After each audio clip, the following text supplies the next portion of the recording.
everybody, and welcome to another edition of the Cover 4 podcast. Is today, since my partner in crime, Randy Gibson, is in town, we're out here at fights at Bertha Parker Bypass and Choctaw, out here by the airport and by the police station here in Tahlequah. So, Randy, good to have you in town. Man, it's great to be here. I'm kind of enjoying this warm weather. I guess you guys haven't had it lately, but I'm enjoying it today. It's a nice sunny day here in Tahlequah. Yep, 55 degrees as we are doing this recording on Tuesday. Normally we've been doing it on Wednesday, mainly because of Randy's business, RDG Communications. He's had a bunch of things out in Provo going on. So good to have it here in town for once. I know it's great. I was in town doing a photo shoot over in Bentonville yesterday. Beautiful day in Bentonville. Project 1268, it's a band that I represent. They're trying to get them some tour booked out on the West Coast. So I was over there doing a photo shoot for them for the day. And if you get a chance, look them up. Project 1268, Spotify and YouTube. It's a fantastic group. So they'll be doing stuff with you. Hopefully you're getting maybe some music videos, like say some gigs out your way. That's going to be good. So just kind of take a look at them whenever you get a chance. Yeah, it's fantastic. We just actually played a music video. We're actually going to be shooting a music video for them probably in the spring, and using a kind of a actress that's up and coming and well known from Stranger Things that's going to be in it. So some good stuff coming your way. All right. Well, Tahlequah is home again tonight. After last Friday night, they defeated Grove. The Lady Tigers winning 47-40, and the boys defeated the Ridge Runners 60-44. Prior Tigers coming to town tonight. Game time 6 o'clock for the girls, 7:30 for the boys, up at the T-Mac. And believe it or not, we're getting right close to February 1. Boy, basketball season about ready to lock up. I know it's come really fast, hasn't it? I've been kind of surprised at how fast it's gone. We're going to be looking at getting into some spring ball coming here pretty quick. Yeah, and back a couple of weeks, baseball and softball starts too. Lady Reds in Redmond are already practicing. They were allowed to start practicing this week. Sonny Galloway and the gang will head down to Hot Springs, and they'll play some games down there to start the season. They won't be home till around the end of February. They'll play, I think, 4 games down in Hot Springs. And here's a little interesting note about Hot Springs.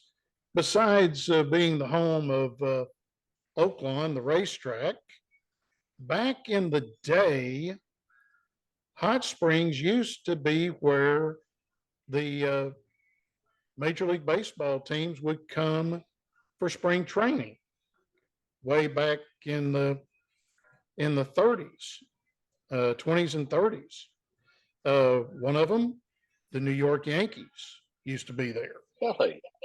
Yep. I don't think I ever realized that Hot Springs was the spring training ground back then.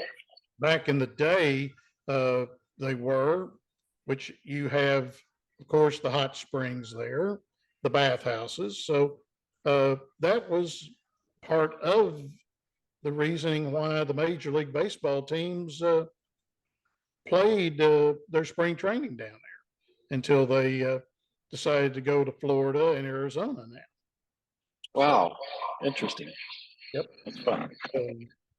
On the other side of the schools around the area, Keys, the Lady Cougars, they got beat by Howe on Friday night at home, 46-40.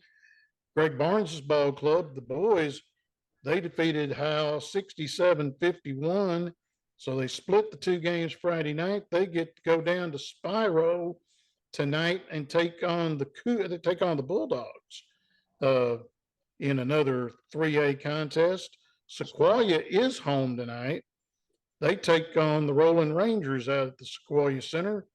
Game times at 6 and 7:30. And then our other team in Cherokee County plays high school basketball, the Hobart Riders. They got to go down to my alma mater. They go down and face the Warner Eagles tonight. And again, game times down at the Event Center in Warner at 6 and 7:30. That's the new start times for basketball here in the state of Oklahoma. And I kind of like that. You get done about 9:15 instead of about 15 till 10 if you go watch high school basketball. Here in another week or two, we'll get to see the district assignments for 2A, 3A, and 4A. In fact, Class A and B came out Friday. If you want to go watch some district action starting next week or the week after, in fact, I think it'll be this next week, OK is hosting a Class A district with Cave Springs and Kyoto. So they will be the only Class A team around the area. The regional is going to be at Gore, and then the area is going to be at the Muskogee Dome over in Okmulgee. So they're going to play the Class A area over in Okmulgee, and two teams will get their ticket punched to go to the big house come that first week in March. Then Class B, Braggs is hosting. They've got a 4-team district with Midway, Schulter, and Hannah. Their regional down the home of Reba McIntyre. Stringtown is going to host the regional, and Henrietta is going to host the area. Oaks, them and Watts, they've got to make a long trip. They've got to go all the way down to McCurtain to play their district. But then the regional is at Okmulgee at the Muskogee Dome. They're on the Creek Nation campus, and then the area is at Henrietta. So that's what high school basketball's setting up. It's almost postseason time. At least for the small schools, it will be here in a week or two. Wow, man, I can't believe how fast the season's going. Getting close to February, we'll be finishing up college as well real soon. Yes, we are. In fact, I've got games. I've got 3 games in 5 days this week. Working for ESPNU tomorrow night, going up to the Reynolds Center as the University of Tulsa, the Golden Hurricane, and Eric Conkle, the second-year head coach of the Golden Hurricane, they take on Wichita State. They take on the Shockers and former ORU head coach Paul Mills. Both teams have been struggling in the American. Tulsa's only won 1 game in the AAC, and Wichita State's still trying to find that first win. That's kind of odd for a ball club like Wichita State to be sitting with a goose egg in the win column. Wow, this whole season they're still searching for their first win. I hadn't heard. Yeah, they were 0-6 the last I looked. Wow. That game's on ESPNU tomorrow night. That's DirecTV 208 from the Reynolds Center. They're at 8th and Harvard in Tulsa. That's just to the east of Skelly Stadium, or as they call it, H.A. Chapman Stadium now, since they bought the naming rights to the stadium whenever they redid it. They are now, it only seats 30,000 at Skelly Stadium now, since they took out the north end zone, put the Case Center in. So they're well, take that back about Wichita State. They did win one in their last game, so they finally found a win, and believe it or not, they beat SMU. Oh, of all the teams to beat, SMU Yeah, had your only win. Not a bad win there. no, not a bad win at all, 77-72, and they Wow. did it at the Koch Center there in Wichita, the home of the Wheat Shocker. Well, they don't use Wheat Shockers anymore. They just call them the Shockers now. Huh. So, so a good win for them. They are currently 9-11 on the season, and they've only won one ball game away from home this year. They're 1-5 in the conference. Then Arkansas, they lost to Kentucky, but the big thing was for the first time ever, College Game Day was in Fayetteville Saturday. We talked about that last week. I couldn't believe it that they made it to Fayetteville. That was fantastic. How did it go? Were you there? It was great. The crowd was huge. They set them on the north side of Bud Walton Arena, the basketball palace of Mid America. Set the table up at mid court. You had Reese Davis, Jay Williams, Seth Greenberg, and Jay Billis, who was doing the ball game with Dan Shulman Saturday. And they talked about it afterwards. They're saying, why has it taken us so long to do game day in Fayetteville? They they felt in love with the fan base over there. They came out in droves. Muss was there. He talked on there. Of course, the other guy they had there, Nolan Richardson, was there. He was there to see it. The Hog Wild band was there. The cheerleaders, the mascots. They really had a fun time. In fact, they were after the show was over with. The guys tried to shoot from half court, and Jay wound up, not Jay Billis, but Jay Williams. He hit it. I mean, nothing but net From half court? from half court, and there were two $20 bills on the table, and he was the guy that claimed the money. That's funny. Uh, Fun. Was the crowd still there when they were doing that, or did yeah, there was still some people there because they weren't clearing it out till like 12:30, 1 o'clock, because they had to get, the gates were opening at 3:30. So they had to clear the arena, and then they opened it up at 3:30. Game was at 5. Arkansas gave Kentucky a scare, but they wound up losing by 6. But Kentucky knew they were in a battle. OU lost another heartbreaker at home to Guns Up, Texas Tech. It'll yeah? be interesting to see how far the Sooners drop after losing Yeah, the.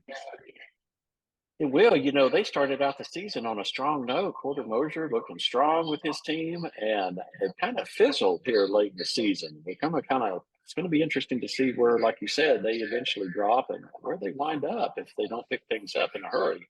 Yeah, and they've also got dates with everybody else in the Big 12 coming up. So be interesting. And OSU hearing some rumblings from over in Stillwater uh, about Mike Boynton and a certain guy that used to be on ESPN. And I think he's helping over there as an analyst for the OSU basketball team.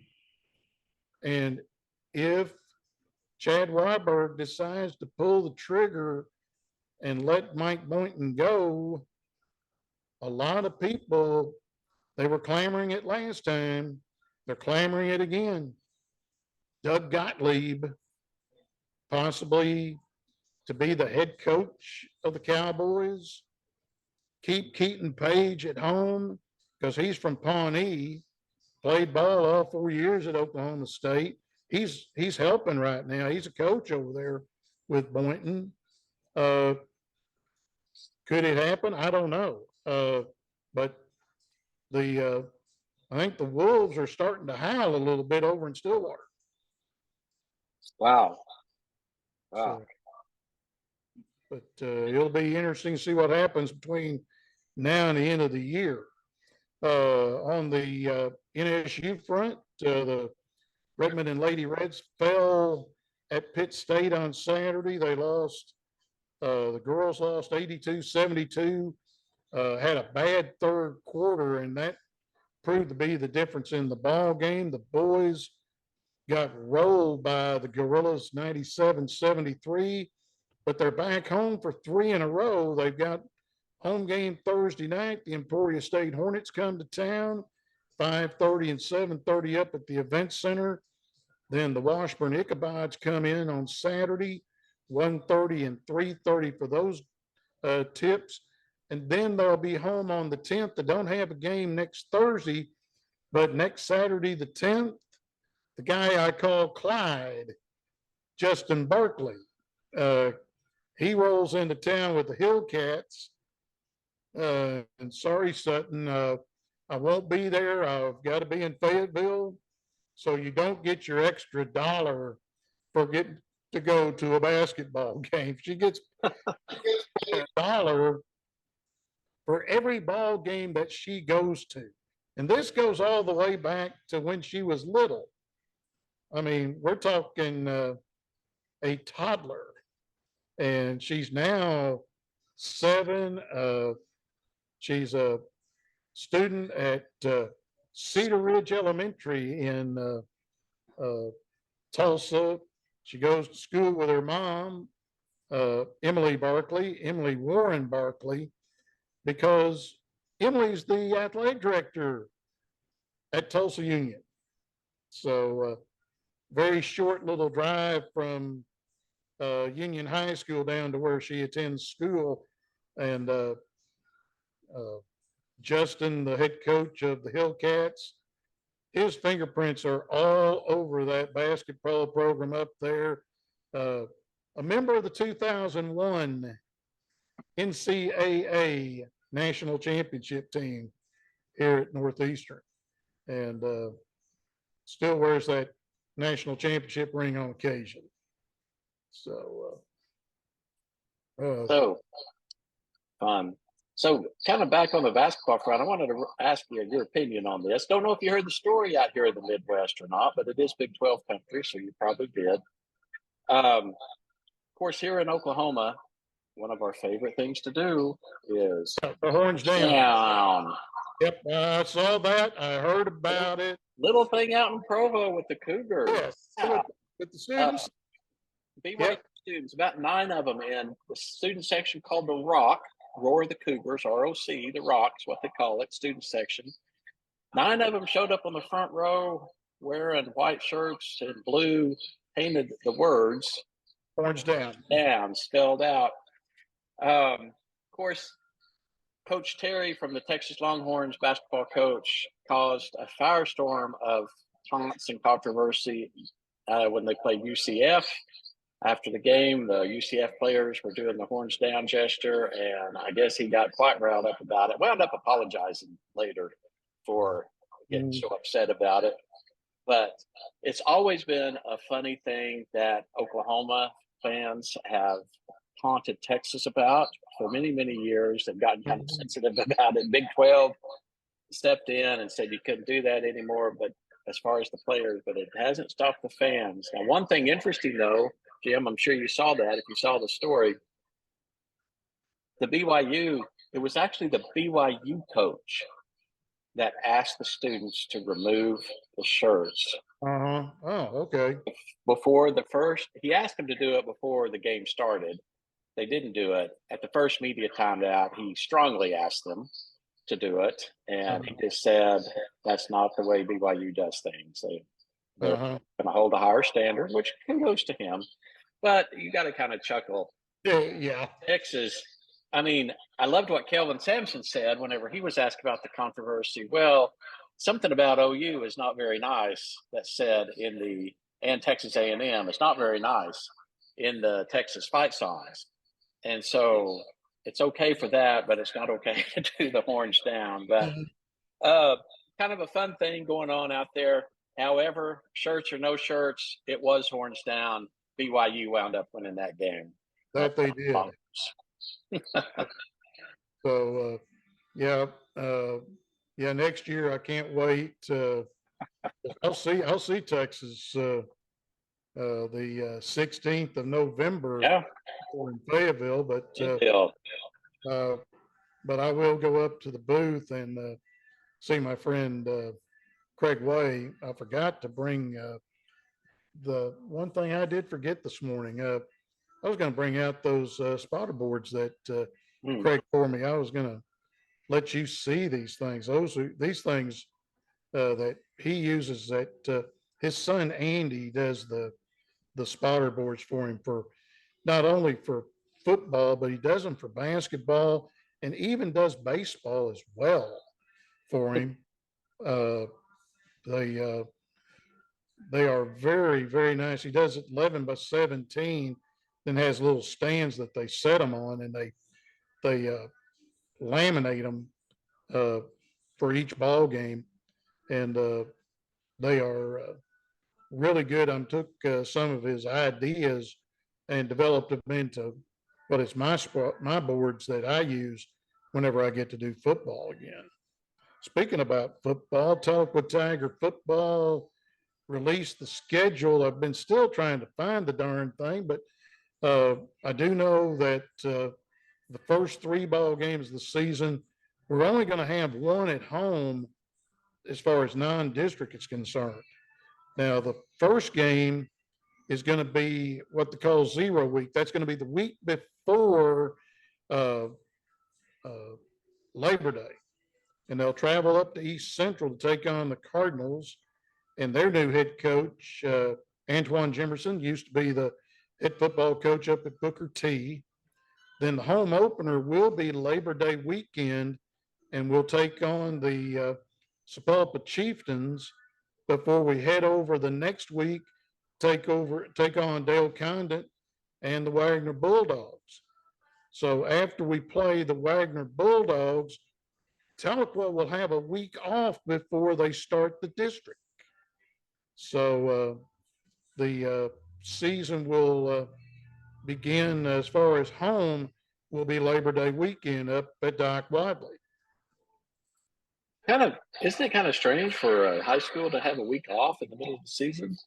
Well, it is now because you've got the option of playing 0 week. Okay. They went what they do in Texas. You have 11 weeks to play 10 games. Okay. So that makes a little more sense. Yeah. So the downside for Tahlequah is going to be they only get one scrimmage, Okay. because the second week, the 0 week, is either a regular season opener or your second scrimmage. So this year they have, decided to go to, just one scrimmage, not counting the orange and white scrimmage that they have, in, that second day of, practice of, full pads. So they'll lose a week of conditioning and getting ready for the season, but, you'll make that up whenever they, have that week off and they don't play on that Friday night. Okay. So, All right. okay. We got anything else to talk about before we wrap this up for this week? Can't really think of anything. Just kind of quiet right now. We're kind of in that point in the season where it's just kind of in limbo. Some things getting ready to close down, some things getting ready to start up. So Yeah. You got, if you're wanting to watch baseball, if the weather's decent, A, B, if you can get a ticket, head to Fayetteville. Razorbacks will be home starting on the 16th.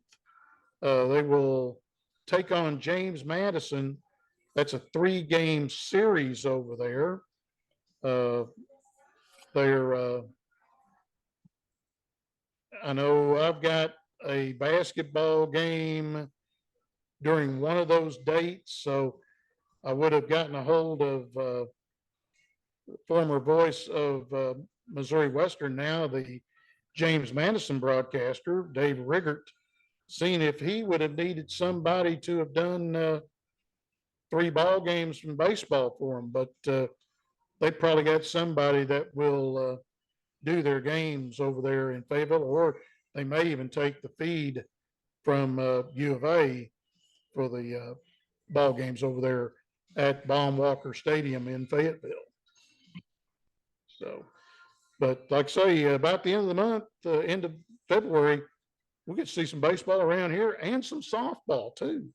Well, now speaking of softball, I will say Sooners kick off here in a few weeks. Lady Sooners softball, of course, defending national champs again and preseason #1.